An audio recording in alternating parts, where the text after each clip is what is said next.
성경이 말하는 좋은 땅이라는 것은 예수 그리스도의 복음의 씨앗이 뿌려진 땅을 의미합니다. 그러니까 이미 우리는 예수 그리스도로 통해서 좋은 땅에 옥토에 사는 자들입니다.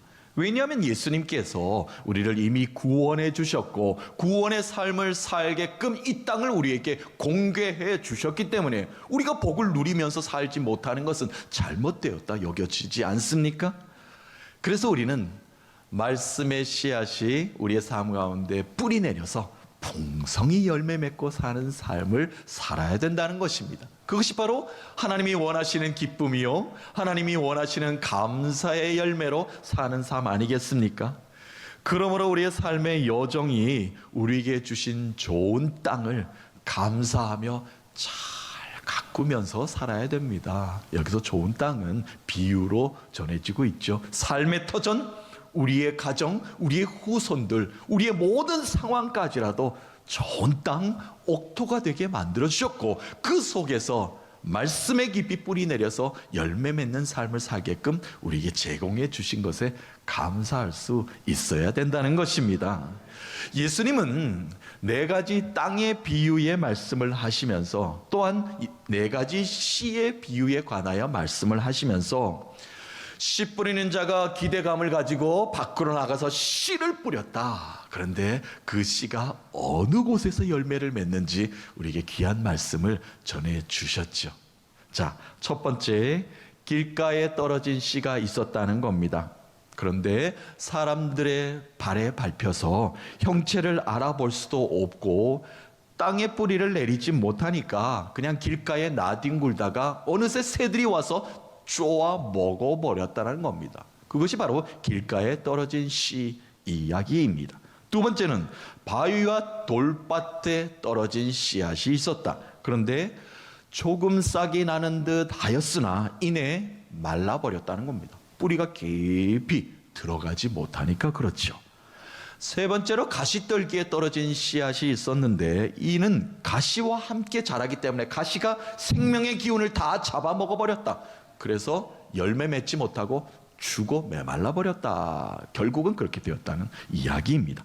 그런데 마지막 좋은 땅에 대해서 우리에게 가르침을 주셨습니다.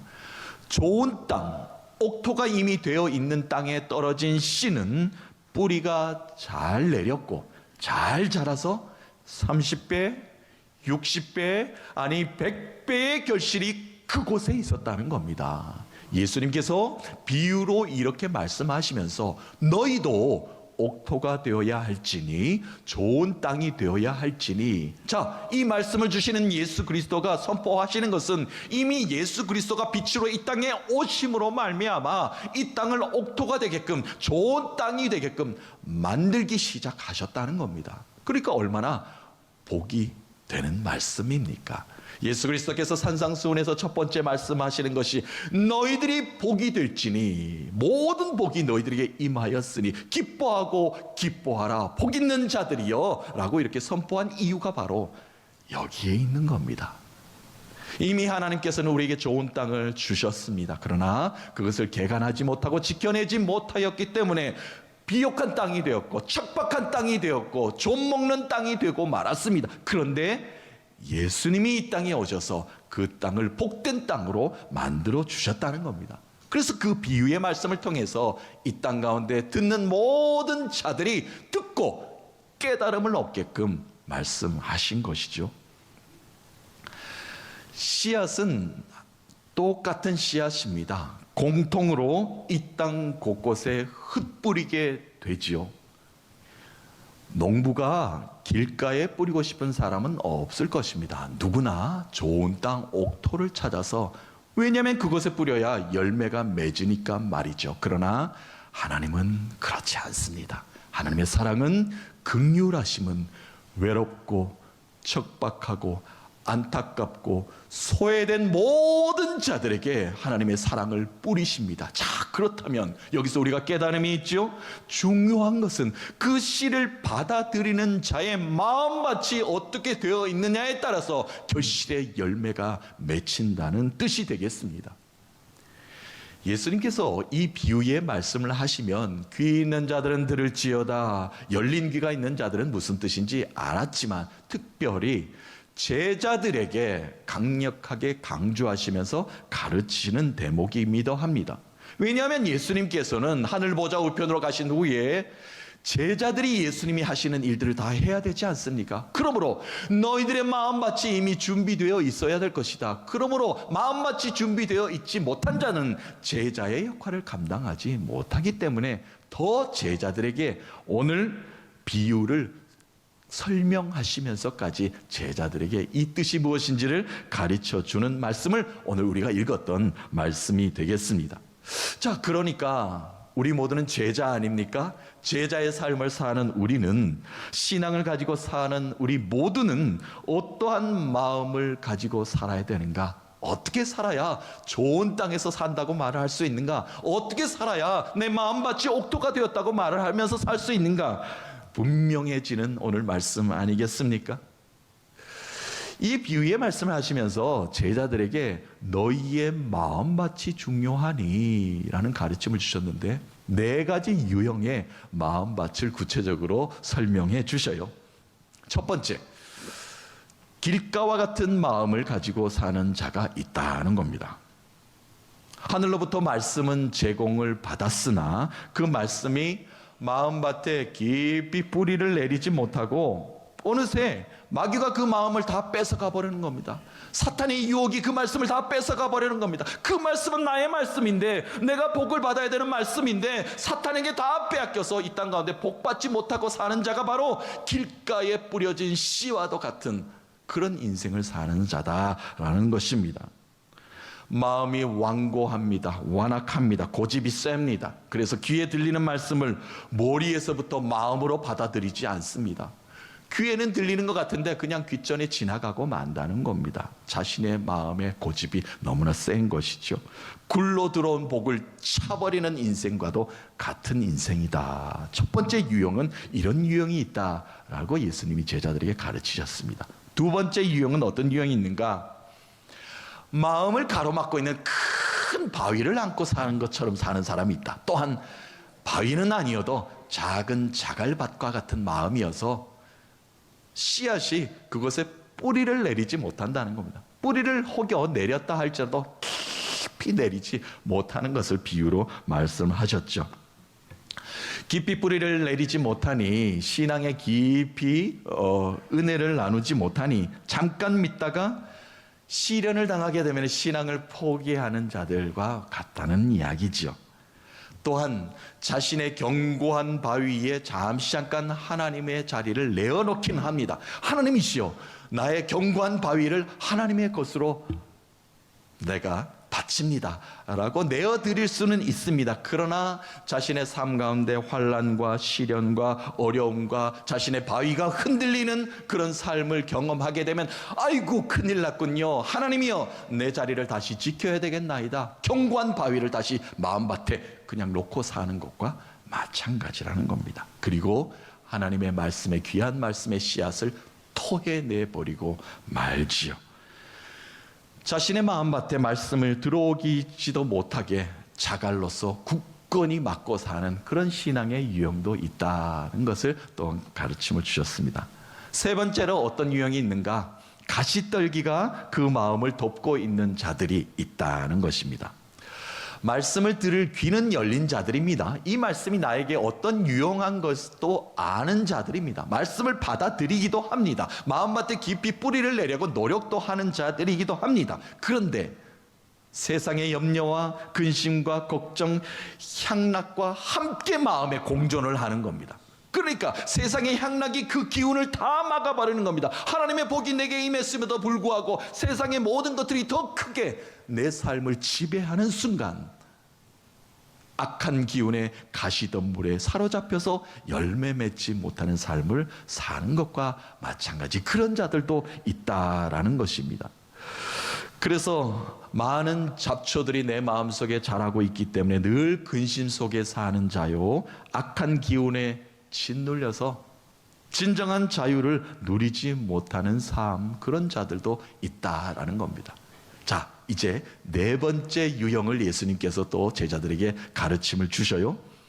좋은 땅, 옥토를 만들어가며 결실을 기대하며 사는 자들이 있다라는 것입니다.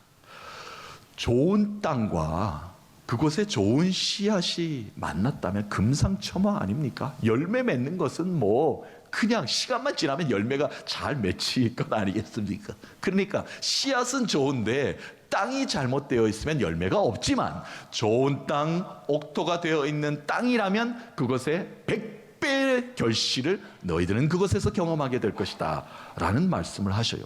100배는 엄청난 겁니다. 2배도 큰데 100배는 엄청난 열매의 결실이 있다라고 말씀하시는 것이죠.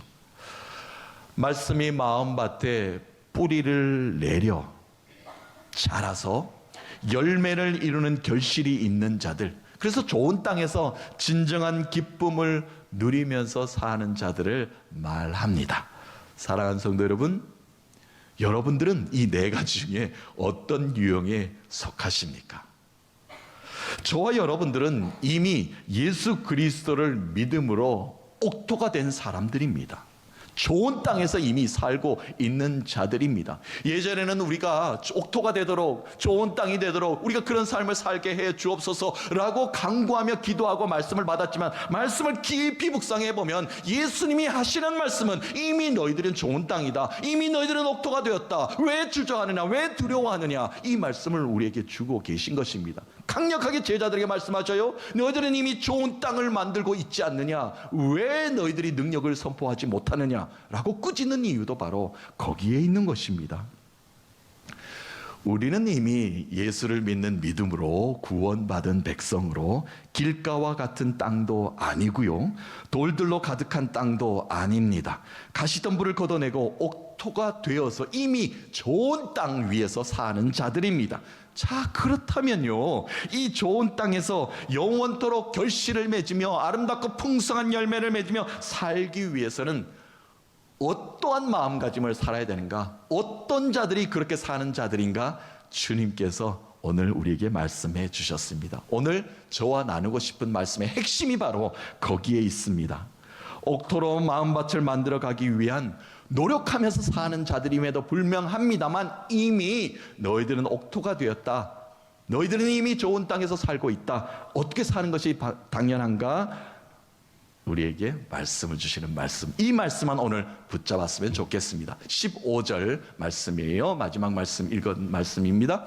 좋은 땅에 있다는 것은 착하고 좋은 마음으로 말씀을 듣고 지키어 인내로 결실하는 자니라. 아멘. 한 번 더 읽겠습니다. 좋은 땅에 있다는 것은 착하고 좋은 마음으로 말씀을 듣고 지키어 인내로 결실하는 자니라. 아멘. 우리 모두가 이렇게 살 줄로 믿습니다.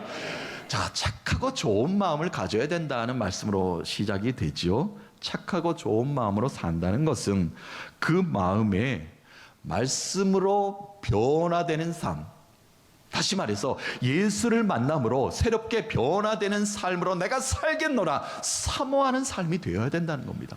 늘 예수를 만남으로 그 말씀이 나의 중심이 되어서 내가 어제와는 다른 삶을 오늘 살아야지, 내일은 또 다를 것이다 라는 믿음이 굳게 있어야 된다는 겁니다. 그것을 사모할 때 착하고 좋은 마음밭이 될 수 있다는 의미입니다. 또한 지금 내게 주신 은혜에 감사할 수 있는 자족하는 마음을 가진 것을 착하고 좋은 마음이다 라는 깊은 헬라어의 원어의 의미가 그것에 담겨져 있습니다. 왜 만족함이 없습니까? 왜 더 가지고 싶습니까? 지금도 풍성한데요, 충만한데요, 충족한데요, 왜 더 가지고 싶습니까? 더 많이 가져서 무엇 하려고요? 더 이상 욕심내지 말라는 겁니다. 너가 가진 것이 내게 족하니 그것의 은혜를 감사할 수 있어야 된다. 하나님이 이스라엘 백성에게도 말씀하셨고, 예수 그리스도께서 이 땅에 오셔서 말씀하셨고, 성령 받은 모든 자들이 이것을 전하고 있지 않았습니까? 오늘 내게 주신 은혜에 감사할 수 있어야 합니다. 바울 사도도 디모데에게 강력하게 권고한 것이 바로 너의 은혜가 너에게 족하다, 나의 은혜도 내게 족하다 라고 이렇게 선포하지 않았습니까? 이 말씀 한번 읽고 본문으로 다시 오겠습니다. 디모데전서 6장 6절부터 8절 말씀입니다. 그러나 자족하는 마음이 있으면 경건은 큰 이익이 되느니라. 우리가 세상에 아무것도 가지고 온 것이 없음에 또한 아무것도 가지고 가지 못하리니 우리가 먹을 것과 입을 것이 있는즉 족한 줄로 알 것이니라. 아멘. 좋은 땅에서 산다는 것은요, 예수로 인하여 변화되는 삶을 사모하는 삶이고요, 예수로 만족하며 감사하며 사는 삶입니다. 비록 어제는 길가와 같은 공허한 인생이었지만 말씀의 씨앗이 내게 뿌려짐으로 감사하며 새롭게 구원의 기쁨을 사모하며 늘 감사하며 사는 삶이 되어야 합니다. 그 삶을 기대하며 소망하며 사는 삶, 좋은 땅에서 산다고 말할 수 있겠습니다. 저와 여러분이 그 감동의 삶을 살고 있는 줄로 믿습니다. 좋은 땅에 산다는 것은 주님이 계속 이어서 말씀하시기를 말씀을 듣고 그 말씀을 지켜내는 자의 삶이다 라고 말씀하십니다. 하나님의 말씀을 지켜낸다는 것, 유지한다는 것이 얼마나 어렵습니까? 이스라엘 백성들 하나님께서 고르고 뽑고 택해 주셔서 열방 가운데 한 사람 한 사람을 세우셨고 또한 그 민족을 통해서 하나님께서 귀한 말씀을 그들에게 주셨습니다. 그러나 그들은 그 말씀을 잘 지켰습니까? 그렇지 못하였습니다. 좋은 땅을 만들지 못하였습니다. 젖과 꿀이 흐르는 땅을 주셨습니다. 비옥한 땅이었습니다. 약속의 땅이었습니다. 그것으로 인도하고 부강한 나라를 그곳에 세워주셨습니다. 그러나 우상이 가득한 도성으로 만들었고 성전은 부패하게 만들어 버렸습니다. 말씀이 그들에게 주어졌으나 그들은 들었으나 지켜내지 못하였기 때문에 좋은 땅으로 후손들에게 물려주지를 못하게 된 것이죠. 자, 그렇다면 오늘 살고 있는 우리가 이미 좋은 땅을 예수 그리스도를 통해서 구원받은 백성으로 살아가게 되었습니다. 그러면 우리가 그 마음밭을 어떻게 유지해야 됩니까? 어떻게 지켜내야 됩니까? 어떻게 후손들에게 물려줘야 됩니까?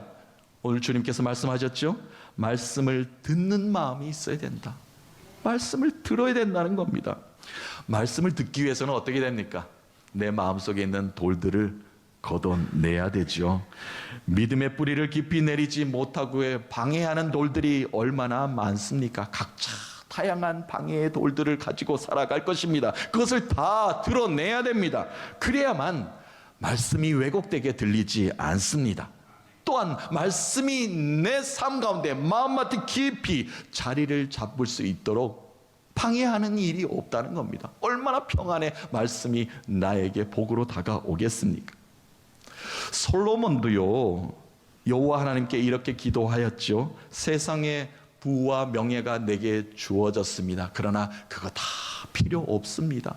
세상의 열방들은 솔로몬 왕을 다 우러러봤습니다. 어떻게 하면 이렇게 부강한 나라가 될 수 있는가 배우러 왔습니다. 그러나 하나님이시여, 그 모든 것에서 내가 이겨낼 수 있는 능력을 주시고 하나님이 말씀하시는 그 말씀을 듣는 마음을 내게 달라라고 먼저 기도하였습니다. 솔로몬이 기브온에서 1000번제를 드렸죠. 하나님이 너무나 기뻐하셨습니다. 그날 밤 하나님께서 솔로몬에게 나타나셨어요. 내가 너에게 무엇을 해주기를 원하는가? 구하라. 내가 다 들어주겠다. 솔로몬이 여호와 하나님께 대답합니다. 여호와여, 누가 주의 이 많은 백성들을 재판할 수가 있겠습니까? 듣는 마음을 종에게 주사 이 많은 백성들의 선과 악을 잘 구별하여 재판하게 하여 주옵소서. 하나님의 말씀을 잘 듣게 하여 주옵소서. 그리고 백성들의 말을 잘 들어 분별할 수 있는 지혜도 내게 허락하여 주옵소서.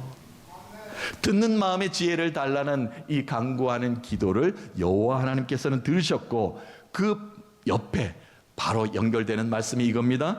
주의 마음에 든지라. 아멘. 이렇게 기록이 되어 있습니다. 구할 것 많지 않습니까?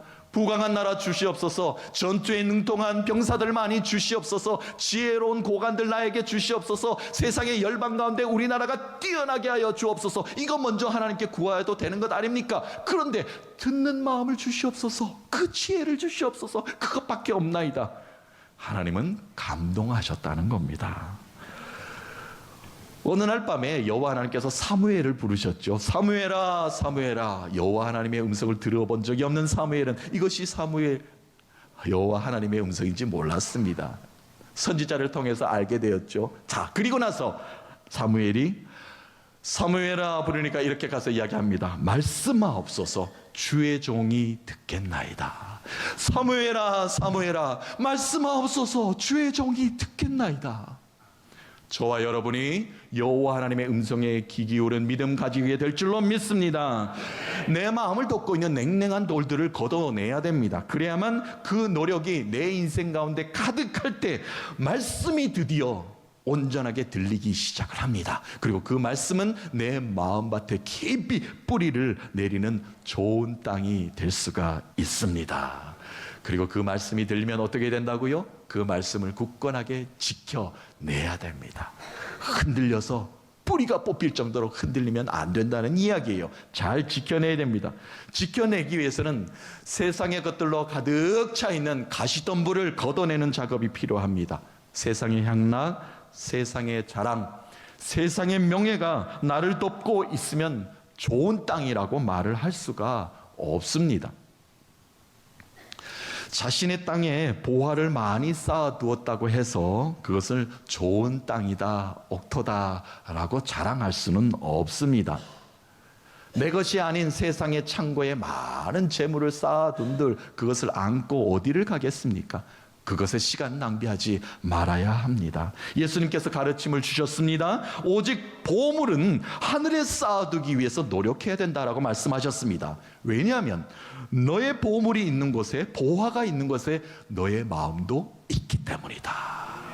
하늘의 보화 창고에 우리의 모든 것들을 창고에 쌓아도록 우리의 믿음을 더욱더 견고히 해 나가야 된다는 겁니다. 진정한 땅에, 좋은 땅이 무엇인가를 예수님께서 가르쳐 주시는 하나의 예화이기도 하지요. 자, 이처럼 좋은 땅에 산다는 것은요, 말씀을 듣고 마음밭에 깊이 새기고 그 말씀을 지키며 사는 자의 삶이라 말을 할 수가 있습니다.